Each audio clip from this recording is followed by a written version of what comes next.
I'll start in English because it's an international conference. So we have English and Portuguese as official language of this conference.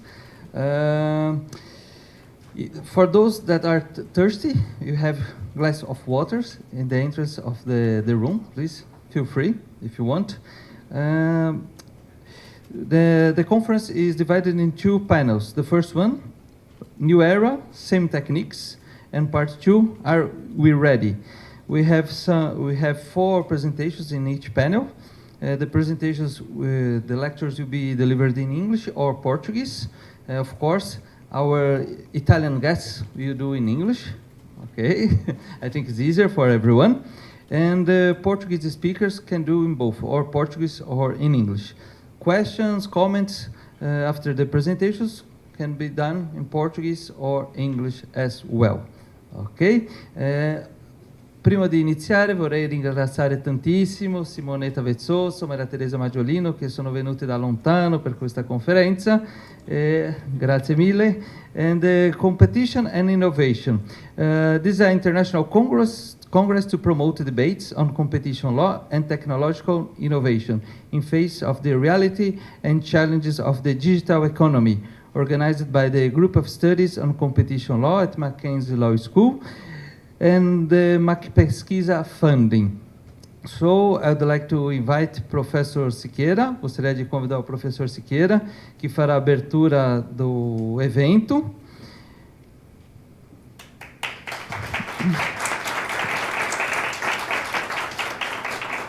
Professor Siqueira, nosso diretor, nosso coordenador de sempre, da pós-graduação, e nosso professor de Direito na nossa querida Faculdade de Direito. Fez tanto pela faculdade e, já que o tema é inovação, ele inovou aqui na nossa escola. Muito obrigado, professor. I would like to invite our speakers, Caio Mário da Silva Pereira, Neto, Professor of Fundação Getúlio Vargas, Professor Celso Fernandes Campilongo, Professor of the University of São Paulo, and Professor Simonetta Vezzoso from Trento University.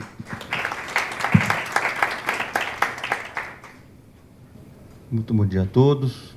É uma satisfação imensa fazer parte desse painel de abertura do Congresso de Concorrência e Inovação, e gostaria de, nessas brevíssimas palavras que tecerei, né, nesta oportunidade, eu gostaria de enaltecer o trabalho do professor Vicente Bagnoli, que é um verdadeiro lutador do tema e também do direito, sobretudo. Muito tempo se dedicando à concorrência. É o nosso, digamos, é o nosso professor clássico de concorrência. Foi o precursor da disciplina na graduação e hoje também na pós-graduação, e com ampla experiência e atuação na área, respeitado no Brasil e no exterior, e é um motivo de muita alegria saudá-lo em nome dele. Saúdo a todos os participantes desse congresso e enaltecer a importância do tema e a atualidade do assunto, não só no Brasil, mas sobretudo no caso brasileiro, mas também a atualidade mundial do tema, né? Todos os planejamentos que nós temos conhecimento, que estão em execução na área de ciência e tecnologia do mundo, nos indica a relevância e a importância do assunto, não só da inovação, como também da concorrência em relação ao tema da inovação. A inovação, de fato, é o tema, digamos assim, dos próximos, pelo menos, dos próximos 20 anos, né, da pauta mundial, né? Inegavelmente, o país que não desempenhar a contento essa agenda vai ter muita dificuldade no seu desenvolvimento, né? A inovação, isso implica a ligação da ciência e tecnologia com a educação e o sistema produtivo. A inovação, ela corporifica o que existe de mais, digamos assim, desafiador para países que têm as características do nosso, mas não só, né? Mas de todo o universo, digamos, competitivo. O nosso país enfrenta um desafio dobrado, que é enfrentar essa agenda num período de muita dificuldade, né? E é uma agenda efetivamente de futuro. Muito oportuno e muito assim, necessária o envolvimento e a participação da comunidade jurídica nessa pauta. Nós, no Brasil, temos uma dificuldade grande de trabalhar com temas desta envergadura no âmbito jurídico, né? Então, sempre é muito difícil a coisa para iniciado.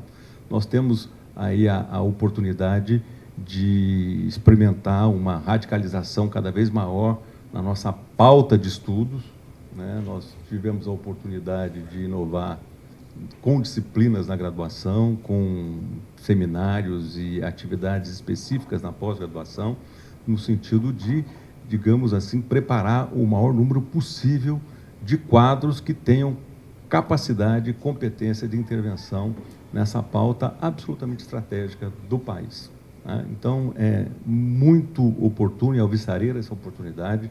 E, mais uma vez, eu agradeço muitíssimo ao professor Vicente Bagnoli, em nome de todo o programa de pós-graduação. Eu sou apenas um professor do programa, né, e tenho a honra de fazer essa abertura singela nesta manhã, mas não poderia deixar de enaltecer o trabalho que tem sido desenvolvido pelo professor Vicente Bagnoli no âmbito do programa de pós-graduação da Universidade Presbiteriana Mackenzie, esse tempo todo, e a capacidade de aglutinar pessoas tão ilustres, tão importantes, que são os mais importantes, digamos, estudiosos da matéria no Brasil e no mundo, né? Eu queria também, nessa oportunidade, agradecer muitíssimo os professores que, neste momento, nos visitam. Espero que aqueles que nos visitam pela primeira vez, sobretudo os professores estrangeiros, não o caso da professora Simoneta, mas, enfim, que seja a primeira de muitas vezes, e queria agradecer muito o empenho e toda a participação de vocês ao longo desse tempo todo, né? O professor Celso Campelongo, Caio Mário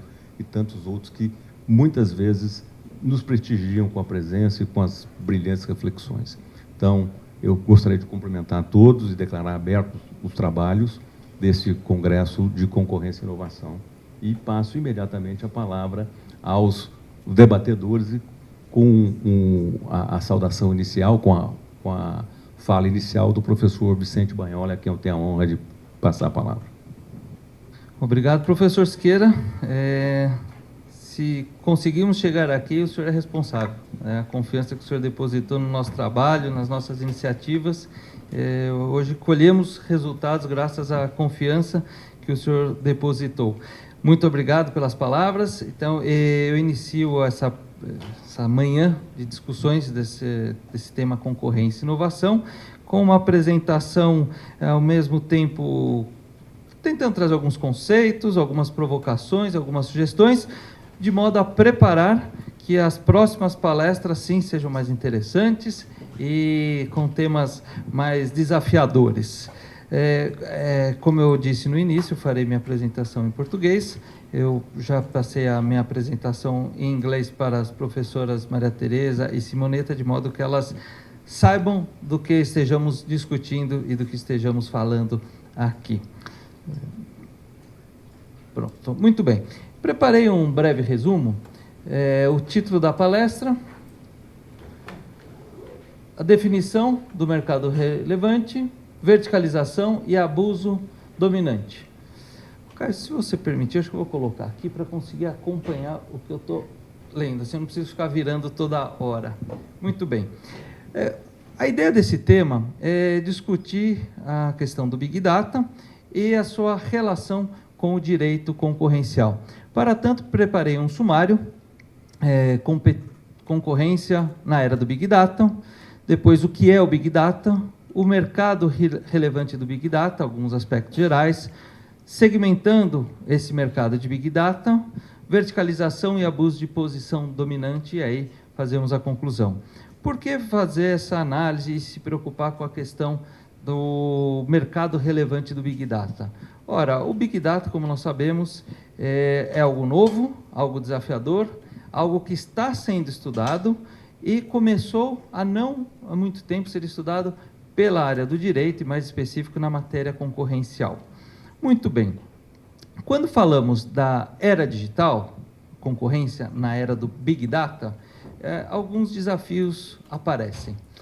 Inicialmente, seria interessante recordarmos que o direito da concorrência, ele até hoje tem as suas bases, a sua história, em 1890, com o Sherman Act, considerado o marco legal do antitrust, do direito concorrencial. 100 anos depois, pouco mais de 100 anos depois, os princípios continuam os mesmos. Defender a livre concorrência, as questões relacionadas ao abuso de posição dominante daqueles que detêm poder econômico, poder de mercado. E o início da concorrência, ela se deu em casos como ferrovias, indústrias do aço, mas especialmente a questão do petróleo. A questão do petróleo com o caso conhecido por todos do Standard Oil, né, o monopólio do Rockefeller no petróleo. Dando um salto, durante todo esse tempo, os conceitos continuaram basicamente os mesmos, as técnicas de trabalhar as questões concorrenciais continuaram as mesmas. Mas nós chegamos na era digital, na indústria 4.0, na quarta revolução industrial. E a revolução industrial, a quarta revolução industrial, da era digital, ela tem algumas características. Por exemplo, winner takes all, né? O vencedor leva tudo, não tem espaço para um segundo colocado. Nós estamos diante não mais de mercados, mas sim de plataformas, mercados de dois lados, multiplataformas, tecnologias disruptivas, grandes ciclos, você cria algo novo que destrói o anterior. Muito bem, como trabalhar essas questões? Quais os desafios que a concorrência e a inovação nos traz para analisar essas questões do Big Data na era digital? E por que falar do Big Data? Uma matéria de maio deste ano, da revista The Economist, e praticamente essa matéria é citada em qualquer palestra de concorrência, ela trata do quê? Dos dados. Se no passado o petróleo era a grande riqueza, a grande vantagem competitiva, hoje a grande vantagem competitiva são os dados. E o desafio colocado pela revista The Economist é como as autoridades de concorrência vão lidar com essa questão. Será que são as mesmas técnicas que são aplicadas agora à indústria do Big Data, à era do Big Data? E o que é o Big Data? Muito bem, podemos conceituar, em linhas gerais, o Big Data como o grande volume de dados que são obtidos, são processados em uma alta velocidade e desse trabalho é extraído valor. E esse valor dá resultados. Resultados que podem ser para um governo, por exemplo, cuidando do tráfego, do trânsito de uma cidade. Um governo preocupado com questões de saúde pode monitorar o avanço de epidemias, a redução de doenças numa cidade, num país. Mas também pode ser uma arma, uma vantagem competitiva para empresas, para agentes econômicos que disputam a competição, a concorrência dentro dos mercados. E essa disputa pode ser de forma saudável, você tira dessa vantagem competitiva uma forma de aprimorar seus produtos, entender melhor o consumidor, mas também pode ser uma forma de você restringir a competição. Sobretudo se considerarmos dados como uma facilidade essencial, uma forma de criar barreiras à entrada, impedir o acesso de concorrentes a esses dados, traçar o perfil do consumidor, direcionar vendas, fazer discriminações de preço, enfim, são temas que instigam aqueles que estudam a matéria. E o Big Data, desde 2001, ele foi caracterizado por 3 Vs. Não existe uma definição única do que é o Big Data, mas o que caracteriza, desde 2001, o Big Data, são 3 Vs. Eu acho que não funciona o laser, ou funciona? Não aparece na tela, então eu não vou usar. Volume, velocidade e variedade. Então, Big Data, desde 2001, ele é conhecido, caracterizado com essas formas. Grande volume de informação, a velocidade como esses dados são processados e a variedade do resultado da informação que você obtém de tudo isso. Mas numa análise jurídica concorrencial, outros Vs podem ser adicionados para termos Big Data virtuoso. E quais seriam esses outros Vs? O valor da informação que se extrai, a veracidade da informação obtida e a validação. Um modo com que todo esse processo tenha sido feito de forma lícita, respeitando normas de compliance, por exemplo, com autorização do consumidor que teve seu dado utilizado por determinada empresa. Então, hoje, considerar o Big Data é pensar esses 6 Vs para um Big Data virtuoso. Muito bem. E aí nós chegamos na questão do mercado relevante. Por que se preocupar com o mercado relevante? Como nós sabemos, e aqui temos grandes advogados, estudiosos do direito da concorrência, casos de concentração econômica, os atos de concentração e casos de condutas unilaterais, o primeiro passo que se faz, a primeira coisa que se analisa é o mercado relevante.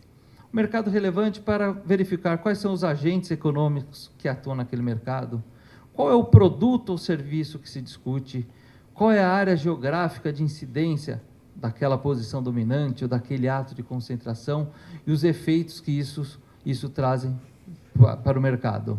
E o mercado do Big Data é algo espantoso, em razão à sua grandiosidade, a quantidade de informação que é gerada, o volume de informação que é gerado, o valor que se extrai. E tudo isso foi possível a partir das inovações tecnológicas que se iniciam na década de 60, mas sobretudo a partir de 1990, com novos processadores Pentium, que permitem um processamento mais rápido da informação, e com o tempo, no decorrer dos anos 90, mas sobretudo nos anos 2000, com o armazenamento de dados. Uma quantidade cada vez maior, cada vez mais infinita de se guardar dados. Basta lembrarmos, há poucos anos atrás, quando tínhamos um pendrive com megabytes, né? 125 megabytes, o que isso arquivava? E hoje com os nossos HDs externos. Quanto que nós conseguimos colocar dentro de um HD externos? Imaginemos, então, os grandes servidores, a nuvem, o poder de arquivar todas essas informações. E o quanto de informação nós produzimos a cada minuto no tráfego de dados, nas trocas de e-mails. Muito bem. Aqui eu coloco, para termos alguma ideia, alguns dos agentes econômicos, os players que atuam no mercado relacionado à tecnologia, relacionado ao Big Data. Em qual setor cada empresa atua, ofertando, capturando dado, se relacionando com o consumidor? Então, a proposta de termos um mercado relevante de Big Data, uma questão conceitual para se analisar como o processo do Big Data ocorre, é permitir uma análise mais precisa das autoridades de concorrência, das autoridades concorrenciais, que poderão analisar cada caso e verificar, existe poder de mercado? Temos uma barreira à entrada? Estamos diante de uma conduta exclusionária? E, para tanto, nós propomos o quê? Segmentar o Big Data, o mercado de Big Data, em 3 ciclos, ou em 3 submercados. Primeiro, Big Data captura. Ora, tal qual é qualquer setor econômico, nós temos o início e o fim. O início é com a geração dos dados, e o final seria com o consumo dos dados.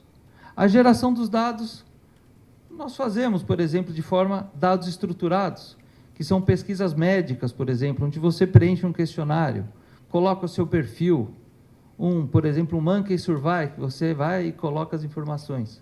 Só que os dados também podem ser de forma não estruturadas. Exemplo, enquanto eu estou falando, alguém está mandando um e-mail, alguém está vendo uma mensagem no WhatsApp, está mandando uma foto. São dados não estruturados que vão sendo capturados, vão traçando o seu perfil, pegando sua informação, e tudo isso vai sendo somado e, junto com outros dados, faz uma grande base de dados que será trabalhada. Então, o primeiro ciclo, ou o primeiro submercado, ou o primeiro nível da cadeia, seria a captura. E a captura pode ser feita por empresas de celular, quando você está mandando uma mensagem. Pode ser feita pela sua empresa de cartão de crédito, conforme suas compras são feitas, ela vai traçando seu perfil. Um programa de fidelidade de uma loja ou de um shopping center, que começa a traçar quais os produtos você tem interesse, onde você, as áreas que você frequenta. Então, tudo isso vai sendo criado. É a captura do dado. Depois da captura dos dados, nós temos o armazenamento.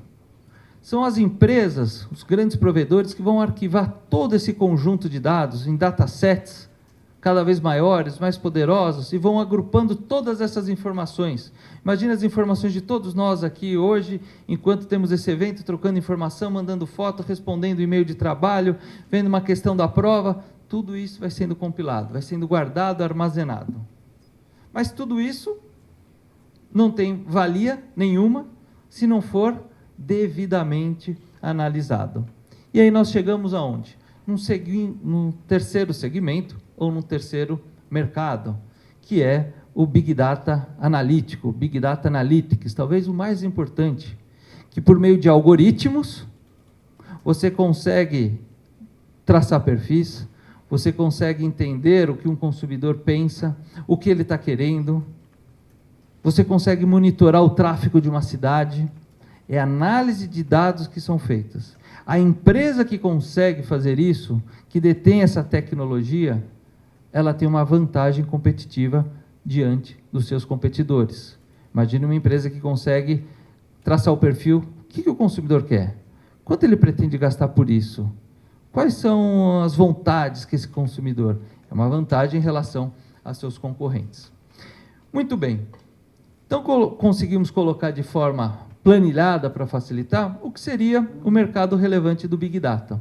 O início, a geração dos dados. Depois, o primeiro estágio, a captura.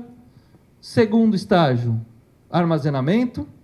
E o terceiro estágio, a análise dos dados. E o final de tudo isso é de que forma que esses dados são consumidos, são utilizados por empresas, por governos, agências reguladoras. Muito bem.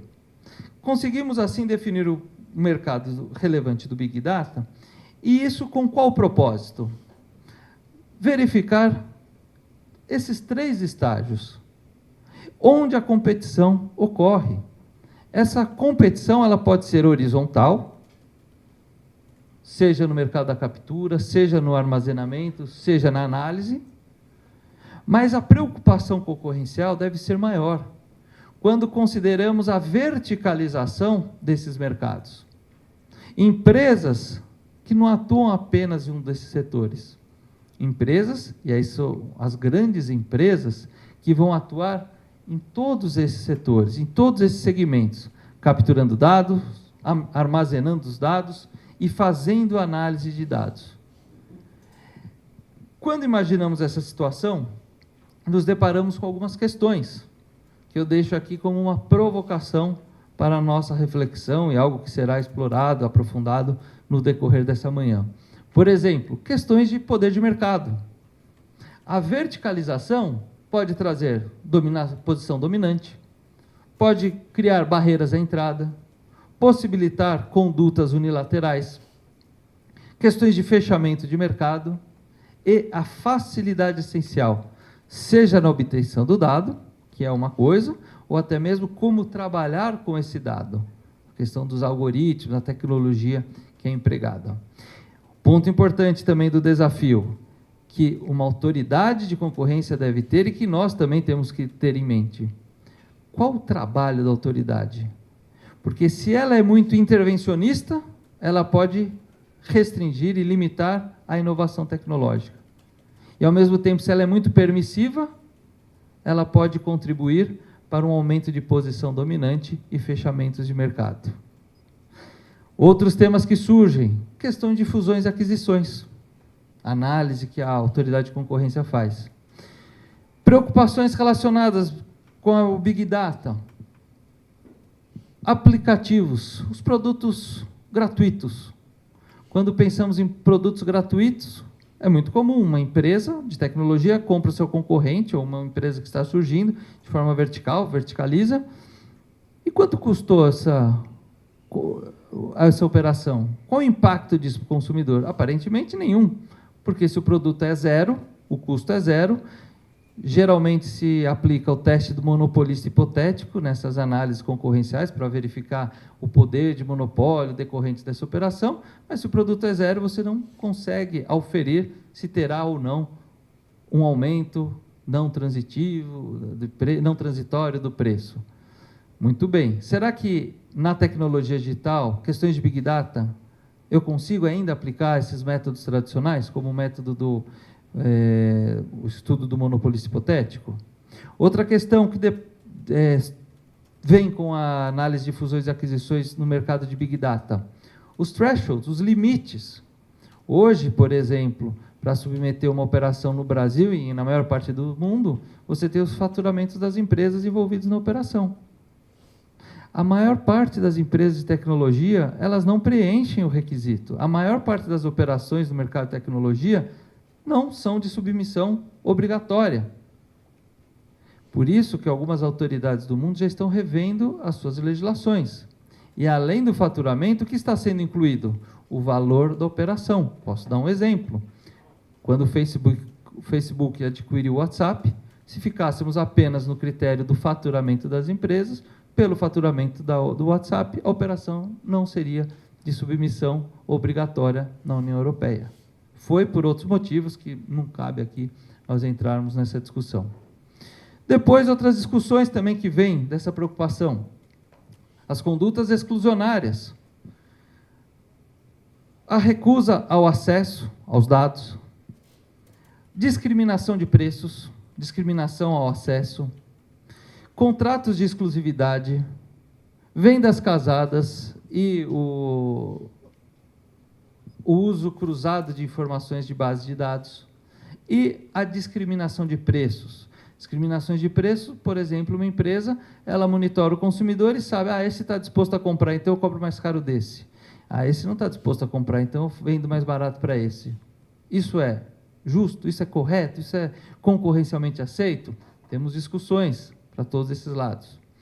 E por último, e não menos importante, a questão da privacidade dos dados.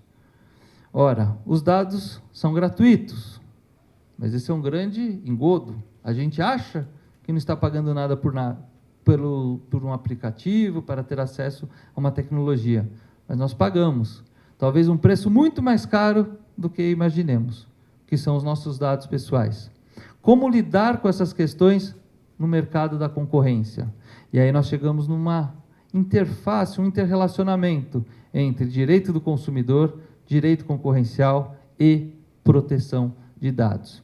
Enfim, temos aqui, senhores, um enorme desafio de como o direito da concorrência se posicionar diante dessas novas tecnologias. A interface do direito da concorrência com a proteção de dados, com o direito do consumidor. O mercado relevante do Big Data nunca foi utilizado por nenhuma autoridade. Quando nós analisamos os casos julgados pelos Estados Unidos, pela União Europeia, essa análise não foi feita de forma detalhada, de forma precisa. Quem sabe, avançando na análise e tentando delimitar um mercado relevante do Big Data, consigamos compreender melhor os 3 níveis: captura, armazenamento e análise desse mercado. Quais são os agentes que atuam e concorrem de forma horizontal ou atuam de forma vertical nesses mercados? As barreiras à entrada, os poderes econômicos, a posição dominante decorrente desses mercados e eventuais condutas exclusionárias. Com isso, eu encerro a minha apresentação, respeitando aqui o tempo, e agradeço a atenção de todos vocês. Bom dia. Agradeço muito as considerações do professor Vicente Bagnoli, que nos deu os contornos gerais de um assunto absolutamente instigante, que é a questão do tratamento do Big Data e todas as suas consequências na sociedade contemporânea. Na sequência, eu passo a palavra ao professor Caio Mário da Silva Pereira Neto, da FGV, que vai falar sobre os desafios do antitrust na economia digital. Por favor, professor Caio. Obrigado, professor Siqueira, professor Vicente, obrigado pelo convite. É sempre um prazer estar aqui na Universidade Presbiteriana Mackenzie, de manter um diálogo aí intenso com a Fundação Getúlio Vargas. Eu acho que é muito saudável esse diálogo sobre defesa da concorrência. O Vicente tem capitaneado aí vários desses projetos. Então, eu agradeço muito o convite do professor Vicente e do professor Siqueira para estar aqui. It's a pleasure also to meet professors from Italy, Simonetta and Maria Teresa. It's great to be here with you and hear your thoughts on this subject as well. I will speak in Portuguese as well, but my presentation is in English so that we can establish a dialogue. Thank you. Bom, eu vou falar em português e nesses 20 minutos que me cabem aqui, eu tenho 6 ou 7 slides, não mais do que isso, e a minha ideia é fazer uma apresentação mais panorâmica com algumas provocações sobre temas que eu acho que estão candentes. Eu acho que o Vicente já tocou num desses temas, eu acho que eu consigo trazer algumas provocações adicionais sobre o tema do Big Data, mas tratar de alguns temas que eu acho que tem desafiado o antitrust na economia digital, né? Então, eu acho que isso tem sido um desafio constante. A gente tem lidado com uma nova fronteira de conhecimento, tentado entender uma nova dinâmica competitiva e que novos problemas surgem a partir daí e qual lente a gente tem que usar para analisar esses problemas. Na apresentação, eu vou procurar abordar esses tópicos, então, falar um pouquinho da nova dinâmica econômica nessa era digital, depois falar um pouquinho o que muda, então, do ponto de vista de direito da concorrência, e tentar abordar 3 temas que eu acho que estão particularmente candentes: o tema das cláusulas de paridade ou de nação mais favorecida, algoritmos e Big Data, muito menos no sentido de trazer soluções para esses temas, mas sim de levantar onde estão os problemas, os desafios que o direito da concorrência enfrenta nessa seara. Então, começando com... Para onde eu aponto?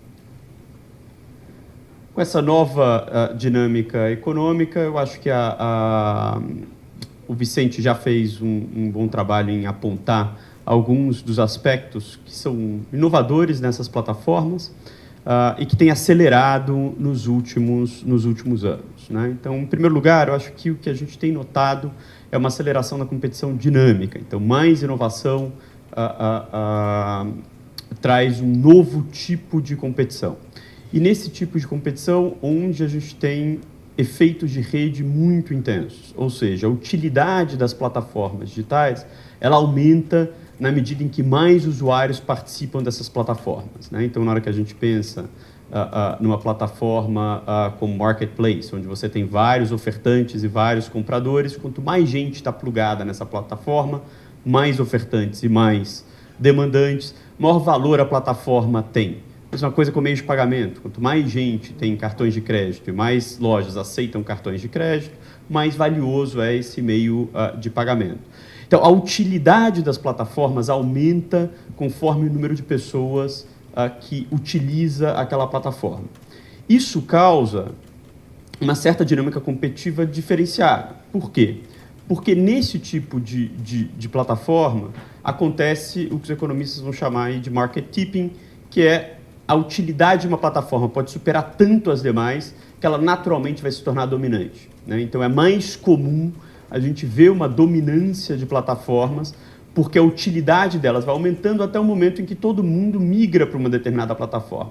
Então, você quer estar na plataforma de rede social, onde estão todos os seus amigos, você quer estar na plataforma de marketplace, onde você encontra todos os ofertantes. Então, você quer estar na plataforma onde a maior utilidade é derivada. Isso leva, naturalmente, a que você tenha uma ou poucas plataformas que se tornem dominantes, né? Que se tornem líderes. É aquela competição que o Vicente chamou de winner takes all, né? Um único agente pode, sem dúvida, se tornar o agente dominante, e isso tende a ocorrer. Isso significa que esse agente pode se acomodar? Em geral, não, porque a competição continua funcionando por inovação. Mas a cada grande inovador você tem um salto e uma mudança para a nova plataforma e não a convivência de múltiplas plataformas. Isso é um desafio novo, é um desafio de maior intensidade nesses mercados. E com isso você acaba tendo algum custo de troca significativo também entre plataformas.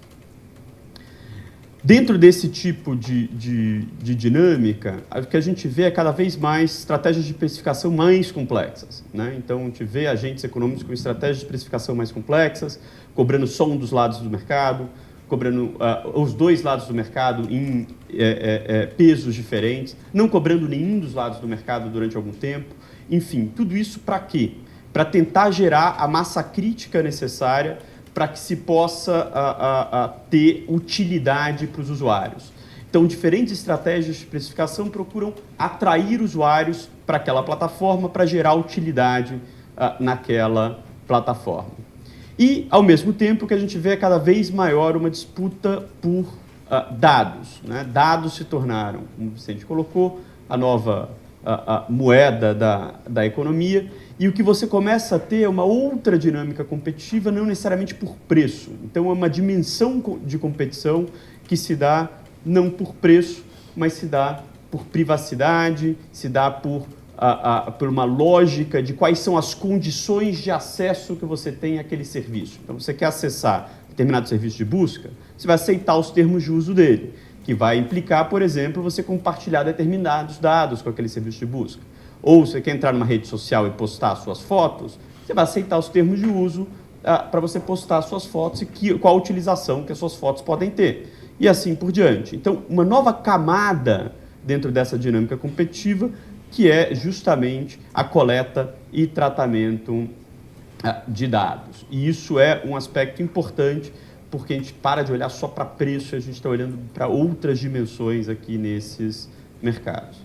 Muito bem, o que acontece diante dessa nova dinâmica? Então, se é isso que está acontecendo, e que eu estou tentando fazer pequenos highlights, o que isso traz de novo para a reflexão antitruste? Acho que traz algumas coisas importantes. Primeiro, a gente precisa revisar como é que a gente olha para práticas clássicas, que são tidas como potencialmente problemáticas no mundo dos tijolos, né, no mundo analógico, se elas são ainda problemáticas no mundo digital. Eu acho que muitas das práticas que a gente analisa como potencialmente problemáticas no mundo analógico, elas deixam de ser problemáticas no mundo digital, ou pelo menos têm uma outra percepção sobre a sua problemática. Ao mesmo tempo, começam a surgir novas dinâmicas e novas estratégias. Como é que a gente vai lidar com essas novas estratégias? E quando é que elas podem ser um problema? É um novo desafio para o antitruste. E, finalmente, eu acho que tem uma discussão mais profunda aqui, que é uma discussão de até que ponto a gente precisa mudar, de alguma forma, os estándares de análise do antitruste. Pelo menos desde das críticas à Escola de Chicago, acho que há uma ênfase muito forte no antitruste a bem-estar do consumidor. O antitruste é muito focado em bem-estar do consumidor. Isso é o grande driver de análise no antitruste. A gente hoje que já diz, olha, bem-estar do consumidor é um aspecto importante, mas no longo prazo, diante de inovações, algum tipo de diversidade também pode ser importante. Ou outros elementos associados a um ambiente mais aberto pode ser importante, e como é que a gente deve defender essa diversidade. Eu acho que esse é um terceiro eixo de discussões que se colocam. Então, como é que a gente trata velhas práticas no mundo digital? Como é que a gente analisa novas práticas no mundo digital? E como é que a gente reavalia os estándares de análise? Eu acho que são três eixos de discussão importantes. Eu vou tratar principalmente de dois deles. Então, falando de condutas clássicas, algumas delas podem não ser tão problemáticas no mundo digital. Pensando, por exemplo, em preço predatório. Boa parte dos serviços e produtos que a gente vê no mundo digital tem pelo menos uma grande etapa de oferta gratuita, né? Pode ser, em algum momento, que passe a haver alguma forma de cobrança em algum dos lados desse mercado, mas o fato é que, até haver uma utilidade significativa para aquela plataforma, é necessário que as pessoas passem a utilizar e adotar aquela plataforma. Então, estratégias de precificação de longo prazo, abaixo do custo, não são excepcionais nesses mercados. Muitas vezes são a única forma de uma plataforma se desenvolver. Então, você vê um novo serviço surgindo, até que ele passe a ser útil, ele vai ter que plugar muita gente naquela plataforma. Isso não é que é uma estratégia de depredação, isso é uma estratégia de estabelecimento da própria plataforma. Então, imaginem os senhores, por exemplo, uma plataforma como o Waze, que está atraindo diferentes motoristas para gerar dados e avaliar quais são os melhores caminhos. Se não tiver uma quantidade massiva de motoristas naquela plataforma, ela não é útil para ninguém. Então, imaginar que o Waze vai lançar uma plataforma e começar a cobrar de cada um dos senhores R$1 por dia para usar o Waze, não vai haver plataforma nenhuma sendo colocada. Então, a estratégia natural é que você atraia pessoas para a plataforma primeiro e depois você pense como monetizar aquela plataforma. Então, isso não é mais... a gente tem que olhar de uma forma diferente para esse tipo de estratégia de precificação. Claro que outras discussões de predação passam a surgir. Então, por exemplo, predação interplataformas, né? Isso é possível? Não é possível? Tem um texto muito provocativo recentemente publicado, que é esse Amazon's Antitrust Paradox, que tem uma tese de que seria possível uma predação interplataformas, né? Que não seria uma predação dentro de uma mesma plataforma, mas para plataformas laterais àquela. Muito interessante a discussão. Mesma coisa com exclusividade e venda casada.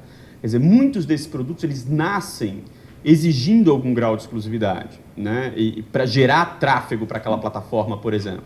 Então, você tem um outro tipo de análise de práticas de exclusividade aqui, em que você pode ter uma utilidade para a exclusividade, que é um investimento de várias empresas que vão participar daquela plataforma na própria existência da plataforma. E para proteger esse investimento, você, de alguma forma, tem que garantir alguma exclusividade, senão a plataforma sequer vai nascer naquele momento. Então, acho que esse é um ponto também importante. Então, acho que isso traz um pouco da reflexão de como a gente tem que reavaliar práticas clássicas dentro de um novo ambiente para entendê-lo dentro dessa dinâmica competitiva nova. Agora eu queria dedicar os últimos 3 slides da apresentação, e aqui eu já vou em direção ao fim da apresentação, para falar só de 3 temas que eu acho que colocam, de fato, desafios novos. Então, são práticas que, no mundo digital, exigem um novo tipo de análise e que exigem uma reflexão diferente. Então, por exemplo, um tema que é muito candente na Europa, muito menos nos Estados Unidos, e que há grandes divergências sobre esse tema, que é o tema das cláusulas de paridade ou de nação mais favorecida. Aqui são basicamente cláusulas em que um determinado fornecedor para uma plataforma deve se comprometer a fornecer para aquela plataforma no melhor preço que ele fornece para qualquer plataforma, né? Então, grande discussão sobre esse assunto em plataformas de turismo, por exemplo, ou agências online, né? Onde hotéis se comprometem com uma determinada plataforma a oferecer para aquela plataforma o melhor preço que ele tem disponível. E aí pode ser o melhor preço que ele tem disponível para qualquer outra plataforma, ou inclusive o melhor preço que ele tem disponível no seu próprio website, né? Então, essa é a discussão que se coloca, até que ponto este tipo de cláusula pode ou não gerar problemas. De um lado, claramente, são cláusulas que reduzem custo de transação, né, que fazem com que a plataforma que está surgindo, ela tenha certeza de que ela tem um preço competitivo sendo ofertado para os seus usuários, afinal de contas, que ela gera utilidade para os seus usuários. Se o usuário quer reservar um hotel, ele quer ir numa plataforma onde ele acha que ele tem um preço que é o melhor preço disponível. Então, isso reduz custo de transação para a plataforma e para os usuários da outra ponta desse mercado. Então, isso é um ganho significativo. Do outro lado, há uma grande discussão de que essas cláusulas, em algumas situações, podem elevar barreiras de entrada, né? Por quê? Porque se alguém tiver um modelo de negócios mais barato, por exemplo, cobrando um FII menor do hotel, em tese, ele poderia ofertar um preço menor para o usuário naquela outra plataforma. Mas, se ele tem muitas dessas cláusulas em curso, ele tem que oferecer um preço só para todos, independentemente do FII que é cobrado. Então, você tem discussões dos dois lados dessa história, né? De um lado, uma discussão de que há uma clara redução de custo de transação, de que há um claro ganho para usuários e para plataformas. Do outro lado, potenciais discussões de barreiras de entrada.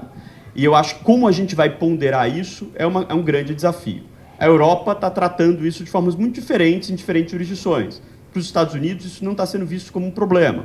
Ao contrário, é parte da dinâmica do mercado. Então, essas são discussões que eu acho que são particularmente interessantes. Um outro desafio, e aqui o penúltimo que eu gostaria de colocar, algoritmos, né? Algoritmos são essencialmente como a gente programa máquinas para tomarem decisões. É isso que a gente faz, né? E cada vez mais isso está sendo feito nos mercados, em plataformas digitais hoje. Então, seja uma decisão de precificação, em que o próprio computador vai tomar aquela decisão, vai falar, poxa, então o concorrente está precificando dessa forma, eu tenho ali um programinha que manda alterar o meu preço para um outro preço. Pode ser um algoritmo dessa natureza. Um algoritmo de oferta de anúncios, por exemplo, né? Então, que sabe seus dados pessoais, fala, o Roberto Pfeiffer gosta muito de vinho, vou ofertar anúncios de vinho para o Roberto Pfeiffer. Alguém tomou a decisão de ofertar um anúncio de vinho e não um anúncio de carro para o Roberto Pfeiffer. Isso é um algoritmo, né? Isso está colocando novos desafios também, na medida em que as máquinas vão tomando essas decisões.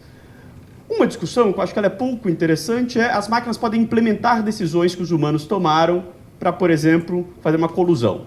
Então, nós aqui decidimos aumentar preço num determinado mercado e programamos as máquinas para implementarem essa decisão. É um cartel como qualquer outro, a gente não tem nenhuma novidade sobre isso, simplesmente a implementação se dá por meio de máquinas. O primeiro grande caso aqui foi o caso Topkins, nos Estados Unidos, no mercado de posters, dentro da Amazon, tinham vários ofertantes de pôster no marketplace da Amazon, e um certo algoritmo ia lá, coletava informações e precificava de tal forma a elevar estes preços. Enfim, havia comunicação direta entre os concorrentes, havia uma discussão de preços, a implementação simplesmente foi por algoritmos. Acho que não tem grandes novidades aqui. Acho que as novidades estão nos outros dois pontos. Primeiro, pontos em que, num mercado mais transparente, em que as decisões são automatizadas, a possibilidade de decisões unilaterais que levem a uma colusão tácita, ou seja, a um preço de equilíbrio superior ao preço competitivo, é significativa. Isso por si só seria um problema?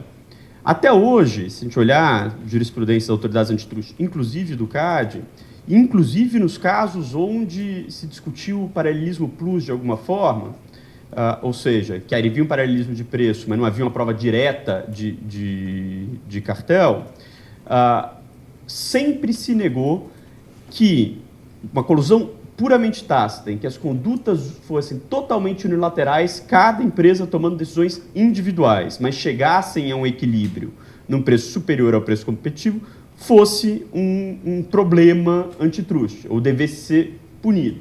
Por quê? Porque se sabe que a conduta racional de agentes econômicos agindo unilateralmente em mercados oligopólicos pode levar a isso. Então, eu não posso punir uma conduta racional de um agente que age isoladamente. Em princípio, eu acho que não tem como a gente mudar isso aqui, né? Eu acho que é o mesmo resultado a gente vai encontrar em colusão tácita. Mas vai haver uma grande questão que é, na medida que os mercados fiquem mais transparentes, as decisões automatizadas, isso possa se tornar mais disseminado, até que ponto eu tenho que ter outras estratégias para lidar com esse problema? Não sei, acho que fica aqui uma pergunta. Mas eu acho que o problema ainda mais interessante é o último, e eu prometo falar brevemente aqui, que é o problema de inteligência artificial e algoritmos de máquinas que aprendem, né? A gente já está lá, isso já está acontecendo, a gente já tem máquinas que aprendem, os algoritmos aprendem, elas modificam a tomada de decisão na medida em que elas tomam essa decisão. Então elas testam, elas aprendem com tentativa e erro. Ela aumentou o preço aqui, as pessoas pararam de comprar muito, aumentei demais. Ela aumenta um pouquinho menos o preço da próxima vez, testa, as pessoas compram. Então aqui funcionou. Então, por tentativa e erro, e quando você tem milhares de tentativas e erros, a máquina vai aprendendo. Inclusive, ela vai aprender a conversar com outras máquinas. Fala, olha, eu precifiquei dessa forma agora, a outra reagiu daquela forma, então eu vou reagir desta forma. E é possível que, num determinado momento, a gente tenha, de fato, máquinas tomando a decisão de fazer uma colusão. Por quê? Porque isso é mais lucrativo. Então, se ela estiver programada para obter o maior lucro possível, é possível que ela chegue a um acordo, não tácito, mas em que haja efetiva troca de informações entre máquinas para aumento de preço. A questão é, até que ponto isso é um problema antitruste, de quem é esse problema, de quem é a responsabilidade, e até que ponto passa a haver uma obrigação de desenhar os algoritmos prevenindo que isso ocorra. né? Então passa a ser uma obrigação de quase o que eu estou chamando de anti-collusion by design, né? Quando a gente fala privacy by design. Então tem que estar embutido no desenho do algoritmo que ele não vai poder conversar com outra máquina e chegar a uma conclusão, a uma colusão ali. Se isso não acontecer, quem desenhou o algoritmo estaria, portanto, exposto a uma responsabilização antitruste. Acho que são temas extremamente interessantes, complexos, que a gente ainda vai ver aonde vamos chegar aqui. E esse é meu último slide, assim, acho que eu não vou passar muito tempo aqui, até porque alguns dos tópicos o professor Vicente já tocou com maestria, mas eu acho que tem cada vez mais discussões sobre dados, né? Dados é uma discussão que veio para ficar. A gente vai ter anos aí de discussões sobre como é que esses dados vão estar sendo geridos. E eu acho que a gente tem muitos tópicos quentes sobre esse assunto ainda para lidar. Então, eu acho que, primeiro, a gente tem uma discussão importante para ter sobre, afinal de contas, do que a gente está falando quando a gente fala de Big Data, né? Porque empresas que vendem dados como output, né, existem há muito tempo. E a gente, por exemplo, quando a gente fala de uma Nielsen, quando a gente fala de birôs de crédito, eles absorvem dados e eles vendem dados. Então, eu vou na Serasa saber se determinado indivíduo está adimplente com as suas obrigações, né? E ele me vende esse dado, eu compro o dado da Serasa.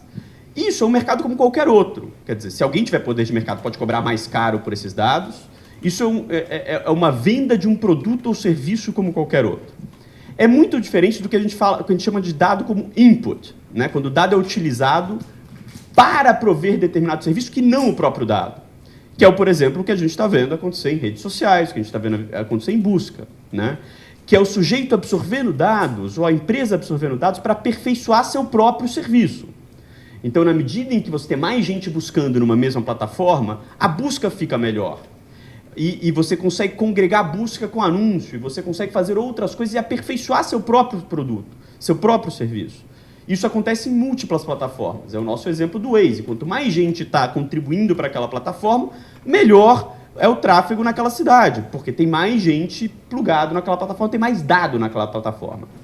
Aqui o dado não é necessariamente um output, não é o que está sendo vendido. O que está sendo vendido é outra coisa. O dado é usado como input, é dado como algo que contribui para aquela coisa que está sendo vendida. Ou uma busca melhor, ou um desenho do seu melhor caminho, alguma dessas coisas que é importante. Isso é bastante diferente, porque isso sempre existiu. Então, quando alguém fazia shampoo, pesquisava se você gostou do shampoo. O que você gosta de shampoo? Ah, eu gosto porque o cabelo fica mais brilhante. Ah, eu gosto porque fica assim ou fica assado. E usava isso para aperfeiçoar o shampoo, né? Então, isso já acontecia. Só que isso agora está mudando e está numa outra escala e numa outra qualidade em que isso está acontecendo. A questão é que desafios isso nos coloca. Eu acho que isso é super importante a gente tentar diferenciar essas nuances aqui.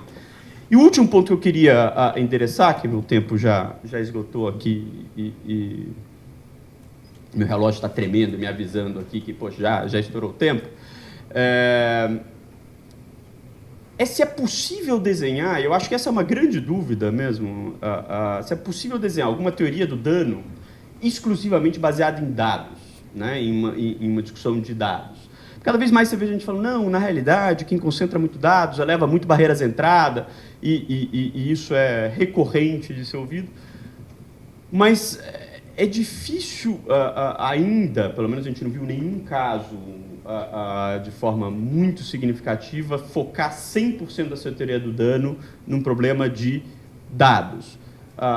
Por quê? Eu acho que, em especial, porque você tem múltiplas plataformas de dados e os mesmos dados eles são replicáveis em múltiplas plataformas, porque esse é um bem não exclusivo e não rival. Então, se uma plataforma tem meu endereço, meu telefone, meus hábitos de ida para o trabalho, na realidade eu compartilho isso com várias plataformas, né? Então, no mínimo, o Waze, o Google Maps e mais meia dúzia de plataformas sabem onde é que estão os meus principais dados aqui. E o fato de eu compartilhar com uma não me impede de compartilhar com outra. Ao contrário, múltiplas plataformas estão construindo bases de dados com os mesmos dados meus. Então, redes sociais que eu participo, os meus programas de e-mail, todos esses têm basicamente os mesmos dados. Eu fico compartilhando de novo com as mesmas plataformas ou com outras novas. Então, até que ponto, de fato, é inviável que você tenha uma multiplicidade de plataformas com aqueles mesmos dados? Eu tendo a achar que é difícil visualizar esse mundo de isolamento dos dados. Mas eu acho que é um grande desafio que a gente tem. Eu acho que boa parte da discussão está migrando para isso, ou tem sido travada em cima dessas discussões, e eu acho que isso traz desafios importantes para o Antitrust. Enfim, eu vou encerrando por aqui, agradeço muito a atenção dos senhores, são mais provocações para que a gente possa ter uma discussão rica do que soluções, porque eu acho que, de fato, essa discussão, esse tema, Vicente, está na fronteira das nossas análises e ainda não tem muita solução para vários desses temas. Então, muito obrigado aos senhores. Agradeço, professor Caio Mário, pelas instigantes considerações. Realmente o tema nos suscita muito mais dúvida do que certeza, né? E vamos agora enfrentar um tema mais inovador ainda, que são as fintechs, né? que é o que está provocando aí tirando o sono do sistema financeiro mundial, né? Muito provavelmente isso aí que vai fazer um tipo de transformação absolutamente avassaladora. Então, com muita honra e satisfação, que passo a palavra à professora Simonetta Vessoso, da Universidade de Trento, para fazer as suas considerações. So thank you very much to all of you for first of all, of course, to Vicente for the wonderful invitation to be back here. I still have a wonderful memory of the Ascora conference that you organized here in 2012, exactly. And it was really one of the best Ascora conference ever. And thank you very much, Professor Kier, for the introduction, and thank you very much, Professor Silva, because your both presentations are, I think, the perfect introduction. Because I was a little bit worried because I had too many slides, but because of your wonderful presentations, I can skip many of them, and then we get to the regulatory perspective that you were, of course, a little bit critical about at the end of your. And so I think it's really, I will start from there, because actually, in my opinion, and I start moving this one, well, of course, I'm also a purist of antitrust. I like antitrust as it has developed to some extent. I'm also an economist. I'm a little bit skeptical about perhaps the classical orthodox economics. I'm more into innovation economics. But still, I quite like the fact that we deal with something which is really concrete and we have very good tools, etc.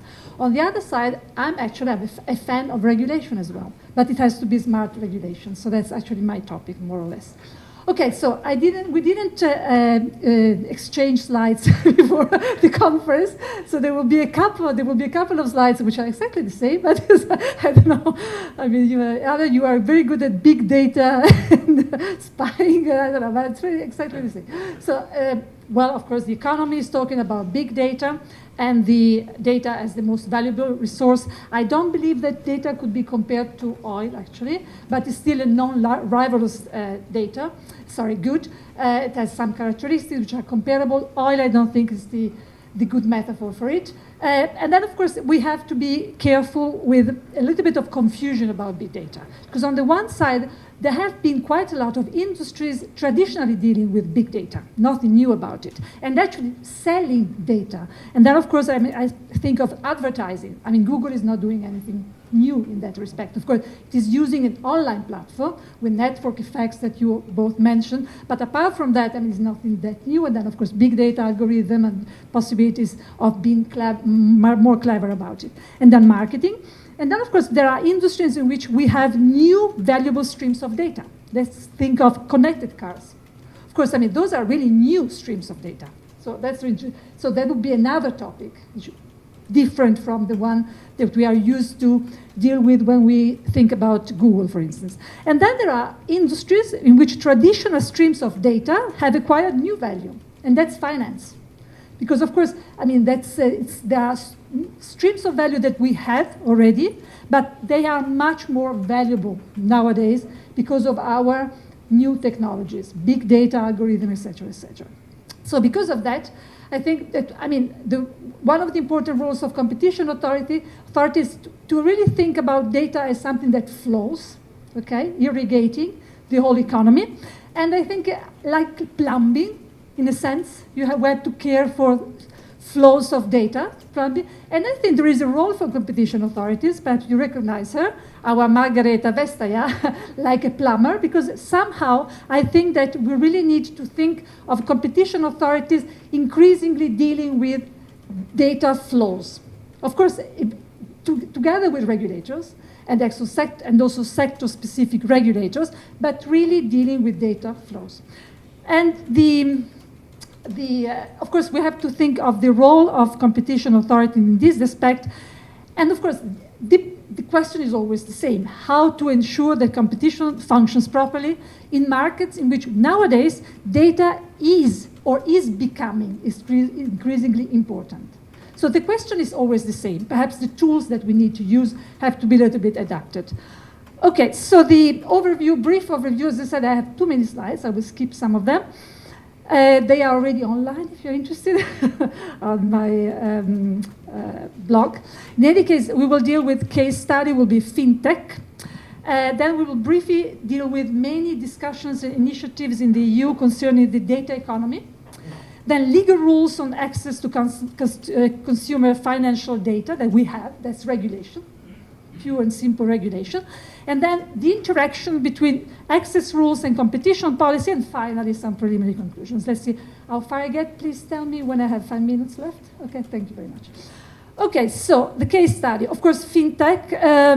Fintech is based on the fact that we have new insights that we can get from basically financial data, and we can build business model on that data. But then, of course, it's one of the sources of value in the big data economy or data economy. Search data, Google, sorry, I have it here. So search data, data about social interactions online, transactional data, both online and offline, health data, records, sensor data, telematics devices, etc., etc. Then, of course, financial data is one of those categories. The fintech, of course, finance technology companies, they are innovative business models, and they are, of course, based on digital technologies. We have mentioned here already, of course, storage, cloud computing, and then, of course, artificial intelligence, large presentation, and then, of course, the blockchain, so distributed ledger technology, etc. And the interesting thing is that those are services that are suitable for mass markets, but tailored to the needs of the end consumer. That's something new and really fascinating also. And they complement, are integrated into or compete with incumbents. Incumbents, there I mean basically banks, but also insurance, etc. And then, of course, they collect, analyze data, and then, of course, they can get quite a lot of new insights from the data, and those are the innovative uses of data. So what about the valuable consumer financial data? Well, of course, here we have the example of current account data, and of course, those are payment, transaction data, saving, finance, investment data. You can do quite a lot of that. And again, here, we didn't agree, we didn't collude on the presentation. But the thing is, those are fintech. So yours were big data in general. Those are really new, I'm sorry, I speak in German, I don't know why. They are only fintech companies. Okay, so really already in that area. And the other thing perhaps we have to mention when we think about fintech, of course we think of the small startups, very innovative, etc. But of course the banks are doing quite a lot of fintech already. So it's not just when we think about fintech, we haven't just to think about fintech like the small ones, but really fintech as the way banks operate nowadays as well. So many of those startups, perhaps in the meanwhile, have already been bought by banks. So I think it's updated to until July 2007, but I'm sure many of them already belong to banks. Of course, why is it important to access consumer data from the point of view of competition policy? Well, you can make better purchasing decisions. We mentioned here also online travel agents, which are comparing offerings, of course. So better comparing among offerings, more tailored choices, better tailored offerings made to consumers, and then, of course, stimulating market entrance. Because if you can make that data available to new incomers, that could be a good way to stimulate innovation. And then, of course, another thing which I find fascinating is the fact that, of course, fintech can have also some social goal. Why not? I mean, they can really help underserved customers benefit from loans and access to accounts, etc., because of the fact that based on big data, they can see they are reliable. I mean, why not? I mean, perhaps excluded from those services until then. And then, of course, there are new possibilities of funding, like peer-to-peer lending, etc., etc. Very interesting is also the robo-advice, based, of course, on machine learning, etc., and that is also promoting financial inclusiveness. So we wonderful also from a broader policy perspective, of course, we have to consider those as well. Okay, so risks, of course, quite a lot of risks as well. We have to consider investor protection endangered, price discrimination mentioned already here, opaque credit scoring, decision-making, problem of algorithmic liability again, financial benefits deriving from operational efficiencies, perhaps going not to consumers in the end. So many issues here. And then, of course, from the point of view of competition policy, what's happening is that, of course, banks are not happy about these incomers. So there are many strategies to create hindrances to the flourishing of new fintech businesses.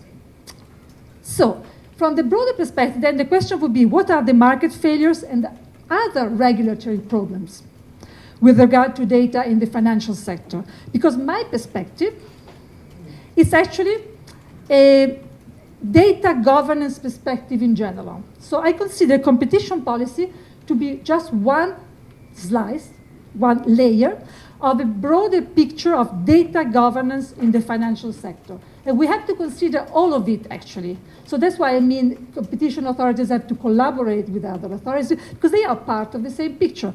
Data governance in the financial sector. And then, of course, we have their financial regulation, private governance, et cetera, et cetera. So what about the goals of the overall data governance regime? They have to ensure, of course, protection of personal data. We have mentioned here privacy already.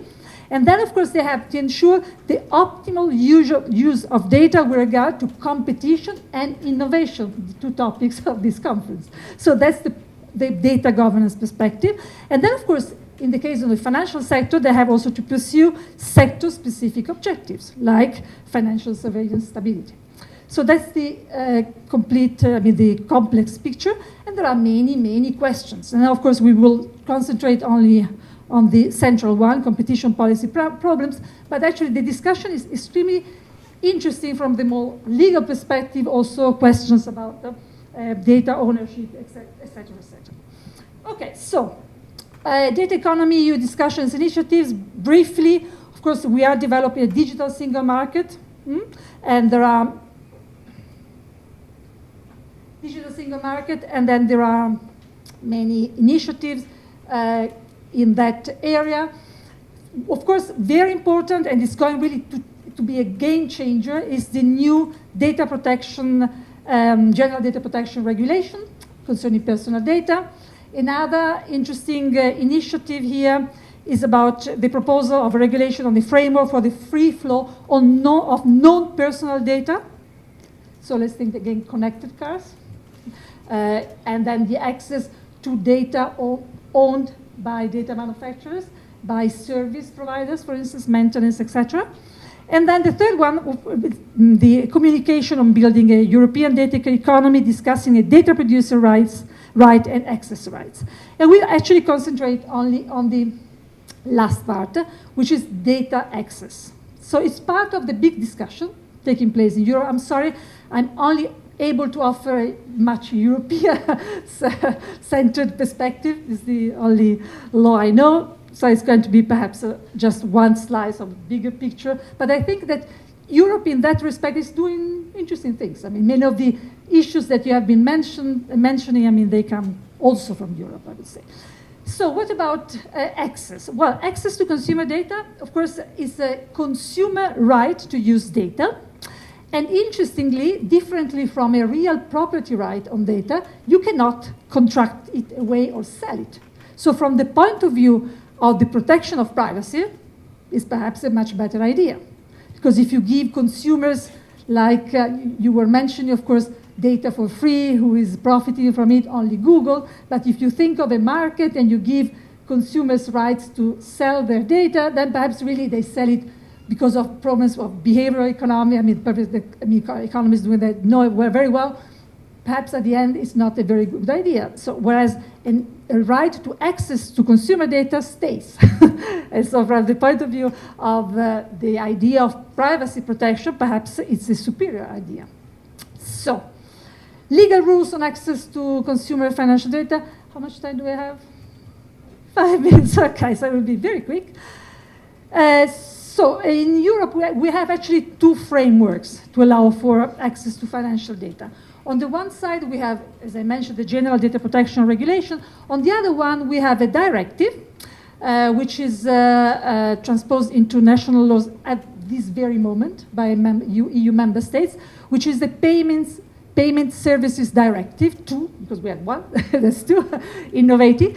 And it's a really complex piece of legislation, but also trying to sort of starting regulating fintech as well. But on the one side, regulating fintech, on the other side, giving fintech rights to access data.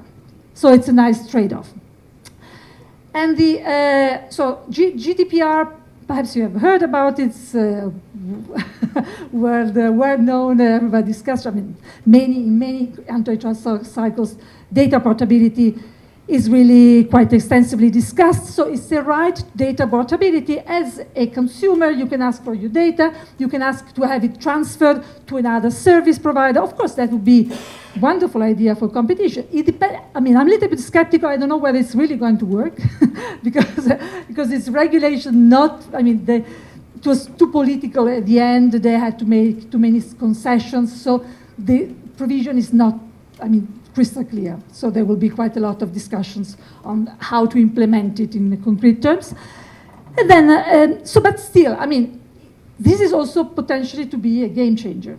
So you transfer your data from one service provider to the other. The other one, we are actually going to spend the last minutes on, is the directive I was mentioning. That directive, as I said, supports business activities of third-party providers, giving rights of access to them to data by consumers, which is account data, for instance, payment data, etc., etc. It's really a right to access those data given to fintech or other providers of financial services, non-bank, but regulated to some respect because they have to be authorized, etc. So the last minutes, interactions between rules on access to customer financial data and competition policy. There is already, of course, how could it be differently, a German case on online payment services, a decision 150 pages of this. There is the screen scraping saga. And then, of course, there are DON rates, that's pretty new, in October 2017, a few weeks ago, on Dutch and Polish banks. So briefly, I don't have time to discuss those cases thoroughly, but basically the German Competition Authority came to the conclusion there were some rules by the Banking Association, how is it called exactly, the German Banking Industry Committee, and those rules were restricting access to consumer data on account data, because of those rules, users could not use their PINs, and so they could not give access to fintech under this. And of course, the German Competition Authority was not impressed, so it was considered a cartel, and now this is appealed before the higher court in Germany. That's interesting. First case. The second is actually also this one concluded just last week. I saw that perhaps this saga has been concluded. screen scraping saga that has to do with a very technical set of rules, regulatory technical standards, which actually should clearly say how to allow for data access by fintech to make it easier from the technological perspective. And so I could spend a couple of hours on it, but there are, of course, different technological ways of doing it. And the banks and the European Banking Authority was proposing a way of just doing it by way of application programming interfaces, APIs, whereas the fintech firms were not happy about it because they saw that they could have difficulties in getting those data, quite a lot of lobbying going on. And last week they decided they should, of course, compromise solution. On the one side, yes, both screen scraping perhaps, but they have to decide together based on a committee when you allow for screen scraping, basically. But it's last, and the other one, we don't know much about it. That's those rates on Polish and Dutch banking groups. What we actually hardly any news about it, not even the specialized press. There again, the Commission is saying, like the German Competition Authority, basically, I think it's pretty similar. They are blocking access to consumer data by way of some regulations in those associations of banks. And then, of course, but we don't know much. But it clearly shows that the Commission is taking the matter quite seriously. Okay, so just some preliminary conclusions. Of course, I think that unhindered access to customer financial data is key to a good functioning competition process, to good functioning competition process in the data economy. We should really think of providing a framework for fruitful cooperation between competition, data protection, consumer protection, and financial authorities. Pretty tough, I admit, but it's necessary in the data economy. Then, of course, there is an interesting cross-relevance of competition decisions in the data economy. For instance, the Facebook decision, that when we will have it, say by the end of the year, apparently, it will be extremely important also for the financial sector. And then, of course, I believe in the strong involvement of competition authority, especially where incumbents oppose the exercise of access rights by customers, both in terms of advocacy and enforcement. And then the interesting thing is that in Australia, they are doing actually something different, which is they are thinking of introducing a horizontal access right, which goes beyond the data portability in the EU. I think there are interesting ideas here, because what I'm really worried about that if the Commission has to do the same thing in each and every sector as it is doing the financial sector, I mean, it's going to be pretty tough. So somehow perhaps we need a much more cross-sectoral, horizontal framework. And then perhaps to decide the concrete rules, like the technical rules for accessing data, well, yes, perhaps in a panel where everybody is invited, which everybody is invited, but to provide for a general access to customer data. Thank you very much. Sorry.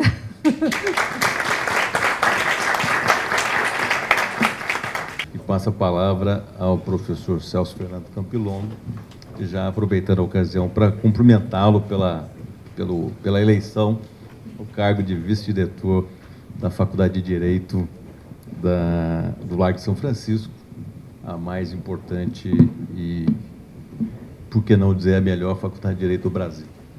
Parabéns, professor. É uma satisfação tê-lo mais uma vez conosco. Um abraço. Bom, gostaria, em primeiríssimo lugar, de agradecer ao professor Siqueira e, de modo particular, ao professor Bagnoli pela organização deste evento e pelo convite para poder dele partecipare. Sono molto felice di partecipare di questo convegno insieme alle colleghe italiane. Purtroppo non parlerò in italiano, farò la mia relazione in portoghese. Os imigrantes italianos que vieram para o Brasil, e principalmente para os Estados Unidos, mas também para o Brasil, quando escutavam os brasileiros falando português, ou os norte-americanos falando inglês achavam que o sotaque dos brasileiros, ou, evidentemente, a linguagem dos norte-americanos era muito diferente daquela dos italianos, e cantavam algumas músicas para retratar aquela situação. Dentre elas, tinha uma que os imigrantes cantavam em italiano, que dizia o seguinte: quando escutavam brasileiros, argentinos e norte-americanos falando as respectivas línguas. A me mi viene a ridere, che parolaccia strana, io preferisco sempre la língua italiana. Talvez eu vá dizer aqui algumas coisas que podem soar como palavrões, e não apenas para quem fala italiano, mas também para quem fala português, inglês, ou quem está habituado a uma dimensão mais convencional a respeito do antitruste, ainda que os temas possam ser temas muito inovadores e desafiadores. Eu não sou um professor de direito antitruste, sou um professor de teoria do direito, de sociologia do direito, e o cachimbo entorta a boca. Eu falo sempre da minha perspectiva. O tema que eu mesmo sugeri ao professor Bagnoli, depois me arrependi profundamente de ter sugerido esse tema, foi o da relação entre antitruste e inovação.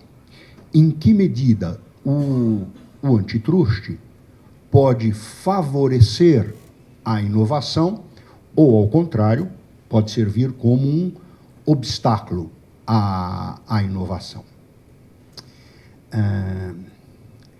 A inovação tecnológica, científica, nos modos de produção, a inovação exige sempre um exercício prospectivo. Né? Quais são os efeitos da novidade na produção de mercadorias? Ela lança sempre um desafio para o futuro. O futuro, todos nós sabemos que, em relação ao tema, a Idade Média, os medievais, talvez fossem muito mais cautelosos do que somos nós com todas estas tecnologias, quando falamos do futuro, como se o futuro fosse um futuro. Tá? Na Idade Média, a palavra era utilizada, na generalidade dos casos, no plural, tá? Como se eu tivesse diversos futuros disponíveis e todos eles expostos a elevada incerteza. O professor Caio terminou a exposição falando algo do tipo: olha, são temas muito novos, são temas muito recentes, a respeito dos quais eu não tenho resposta para enfrentar todas estas questões. E eu diria que o tema que eu sugeri ao professor Bagnoli, ele se coloca nesta mesma perspectiva. O antitruste determina ou facilita a inovação, eventualmente, pode ser um obstáculo ao antitruste. Como se dá esta relação? E especialmente do ponto de vista jurídico. Em que medida o direito, seja ele o antitruste ou em qualquer outra área, poderia falar do direito patentário, a mesma coisa, em que medida o direito é capaz de conformar o futuro? Será que, ao nos preocuparmos tanto com o impacto da inovação na sociedade, no mundo jurídico, nós não estamos deixando um pouco de lado a preocupação a respeito de quais seriam as técnicas jurídicas para lidar com um mundo cada vez mais exposto a riscos e perigos? Eu dou para vocês alguns exemplos. O rádio, nos Estados Unidos, levou 50 anos para ter 50 milhões de rádio-ouvintes.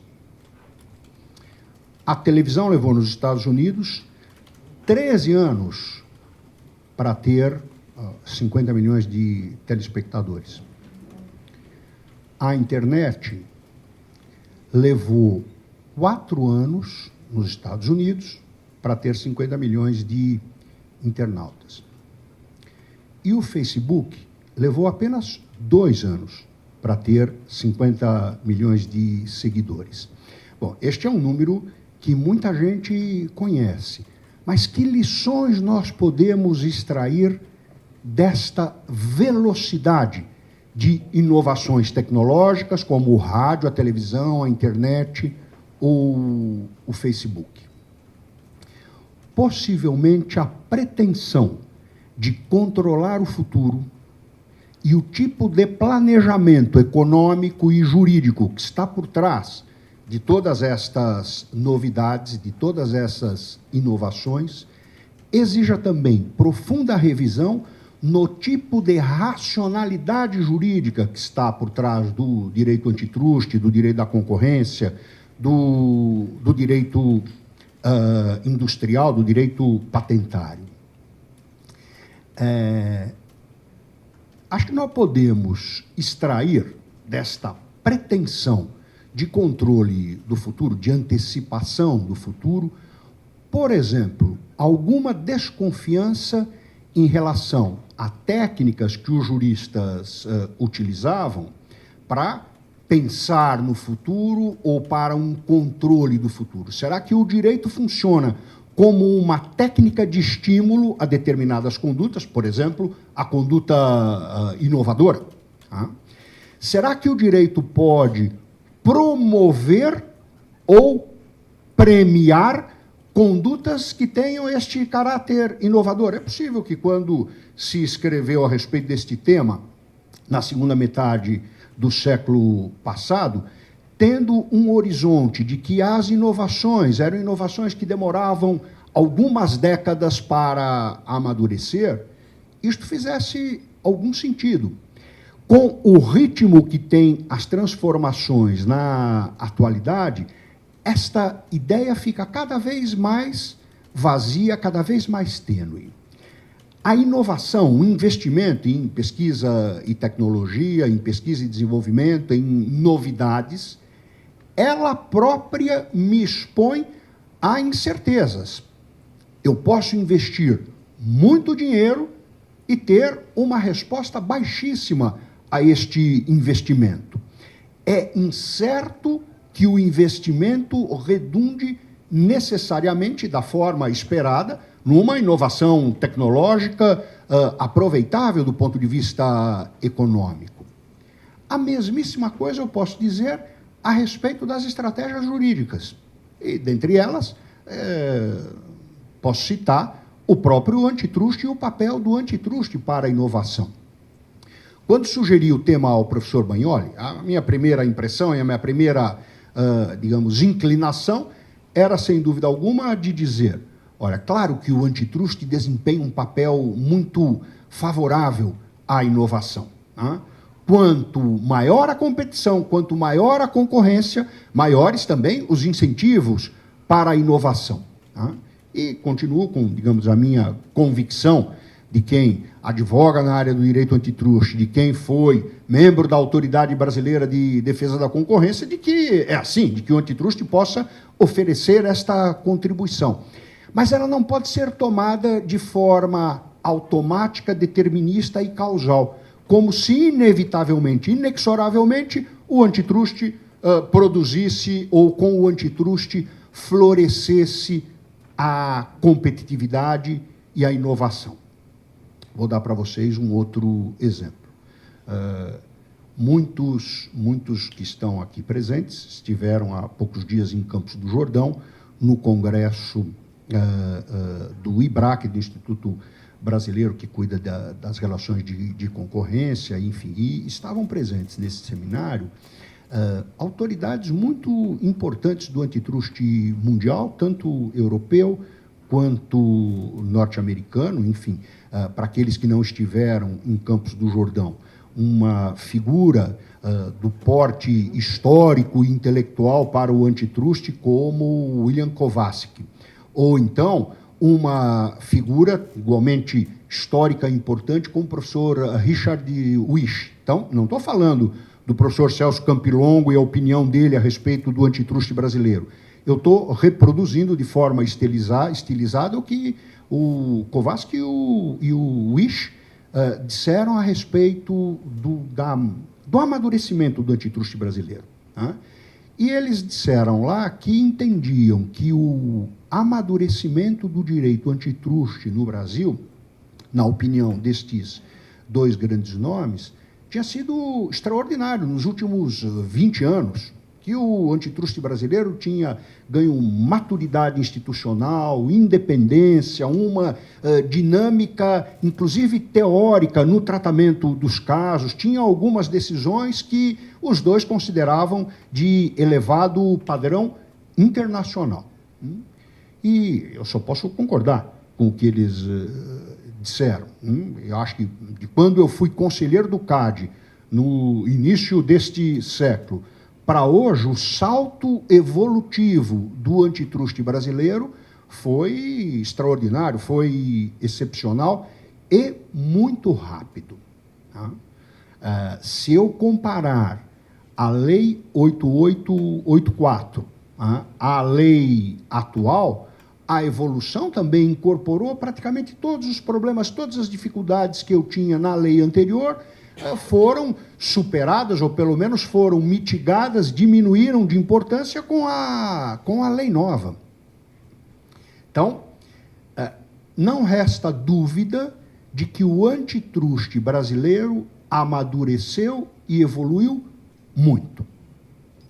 Nós poderíamos imaginar que esta evolução do antitruste pudesse redundar num amadurecimento da competitividade das empresas brasileiras, da indústria brasileira, melhorou a relação de concorrência, melhoraram as instituições de concorrência, consequentemente, melhorou também a competitividade da indústria brasileira.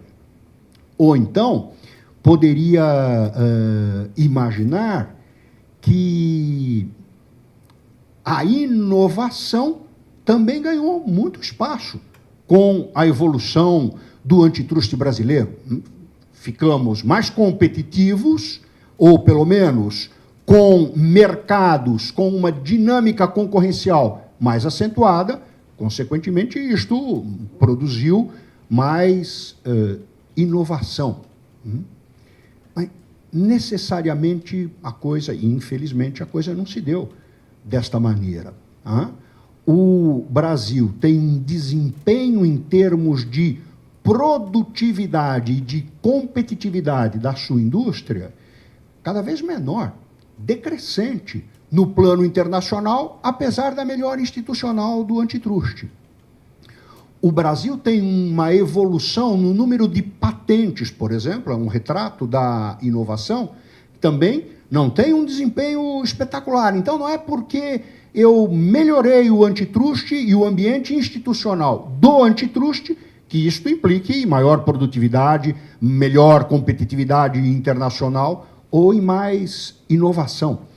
Isto não ocorre apenas com o antitruste. Ainda ontem, o Jornal Estado de São Paulo publicou uma matéria de 2 páginas a respeito da produtividade, da competitividade da indústria brasileira. A preocupação não era de relacionar antitruste e inovação, era de relacionar escolaridade e inovação.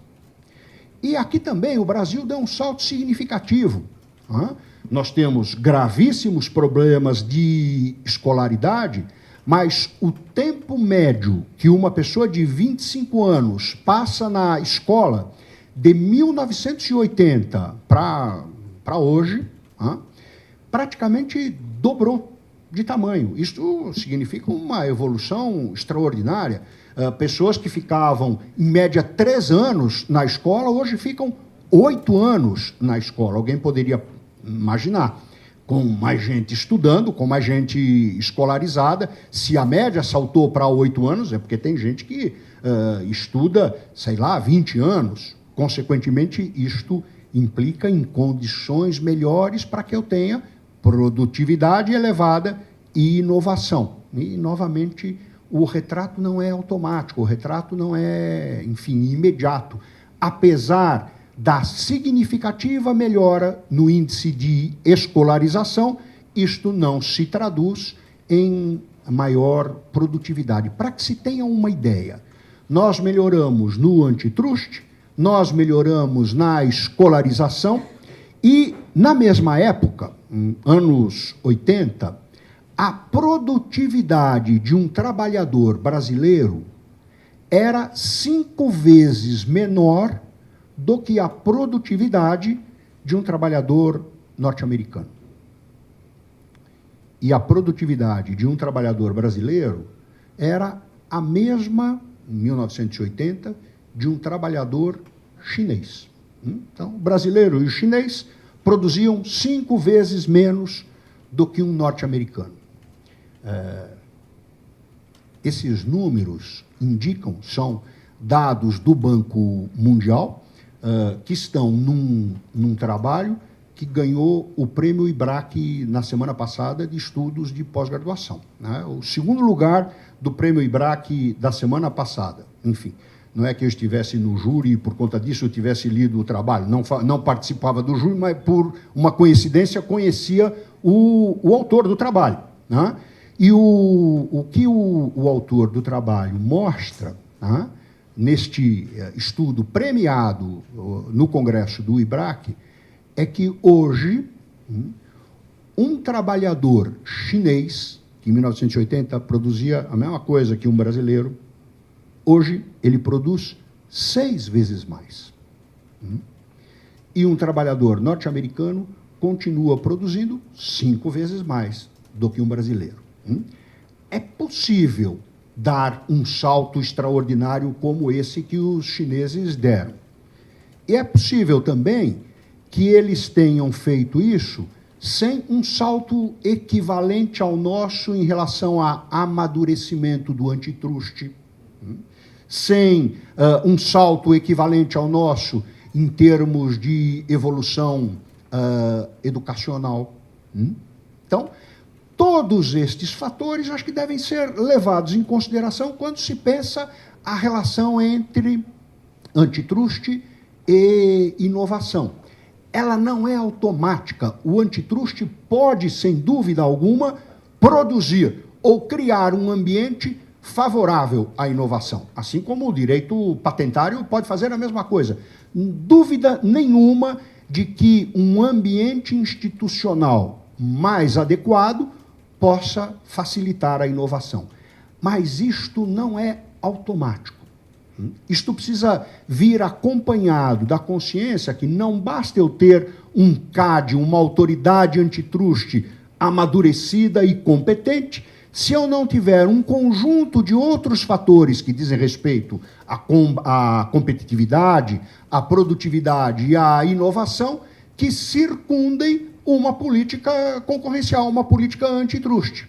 Sob pena de nós ficarmos ganhando prêmios internacionais a respeito da competência do CAD e distanciando o Brasil cada vez mais de uma política industrial ou de uma produtividade à altura dos países centrais, dos países de economia madura, de economia desenvolvida. Enfim, refletir a respeito destas coisas e do papel que o direito pode desempenhar neste jogo, a contribuição que o direito pode oferecer nesse jogo, me parece algo, digamos, importante da gente, pelo menos, refletir, pensar um momento a respeito disto.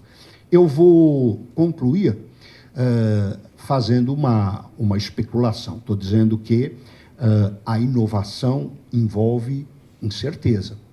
Eu invisto em pesquisa e desenvolvimento e não tenho a certeza de que isto redundará numa técnica, numa forma de organização da produção, num produto inovador e com mercado, num produto competitivo. Não tenho essa certeza na véspera. E, muitas vezes, estes processos fracassam. Há uma relação entre direito e sucesso da inovação. Direito e um ambiente institucional que propicie a inovação. E esta relação do direito com a certeza ou com a incerteza, ainda que o tema por excelência dos juristas seja a certeza do direito, a garantia das expectativas, a segurança jurídica, ele também passou por evoluções ao longo do último século. Podemos trabalhar num marco histórico um pouco maior. E é possível que no início do século passado, há 100 anos, ou um pouco mais, os juristas tivessem a seguinte impressão, a seguinte leitura do mundo e das possibilidades de inovação. Num momento em que os ciclos tecnológicos eram muito mais longos e duradouros do que hoje em dia. Fora do mundo do direito, eu vivo elevada instabilidade política, social, econômica, enfim, um mundo de incertezas externo ao direito. E cabe ao direito, com previsibilidade, segurança jurídica, normas jurídicas claras, racionalidade formal, estabelecer as regras que, de alguma maneira, ordenem um mundo externo ao direito turbulento. Em meados do século passado, acho que esta relação do direito com a incerteza mudou um pouco.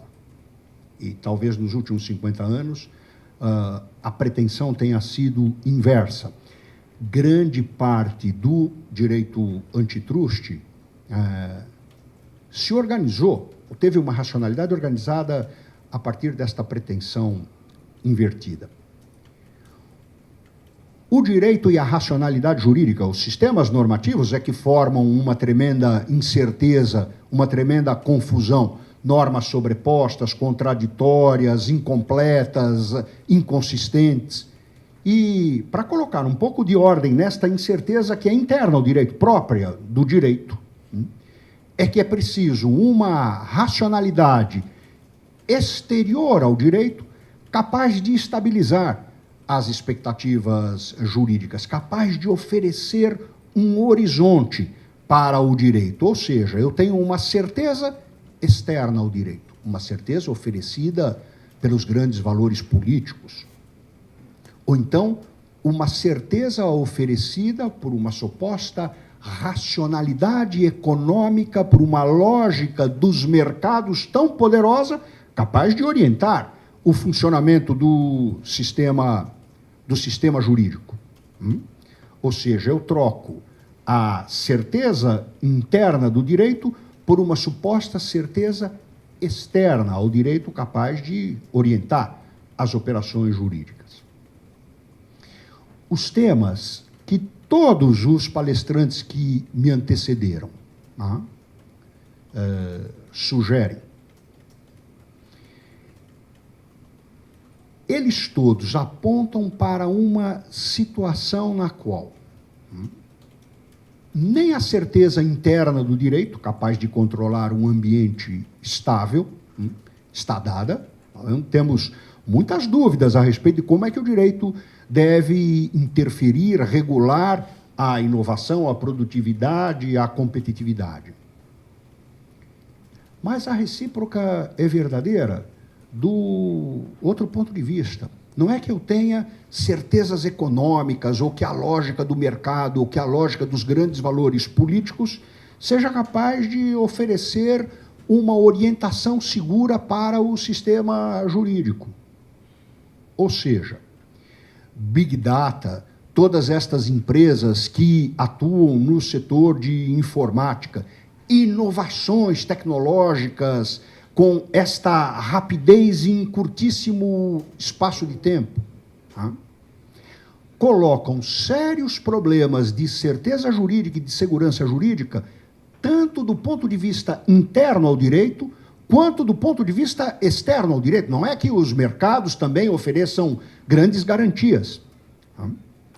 Tratar de um tema como o tema deste seminário, da relação entre antitruste e inovação, é pensar nos desafios para os quais eu, efetivamente, assim como o professor Caio falou, não tenho resposta para uma série de problemas, e tampouco eu, também não tenho resposta, mas desconfio que os problemas envolvam uma nova racionalidade jurídica, uma nova técnica jurídica que se dê conta das insuficiências e incertezas internas e externas ao direito. Isso não significa tolher do direito, e particularmente do direito da concorrência, do direito antitruste, importância. Significa exatamente o inverso. Perceber que a relevância do direito e do direito da concorrência pressupõe o entendimento de que a incerteza é interna e externa, o que exige muita calma dos juristas no momento de aplicar o direito.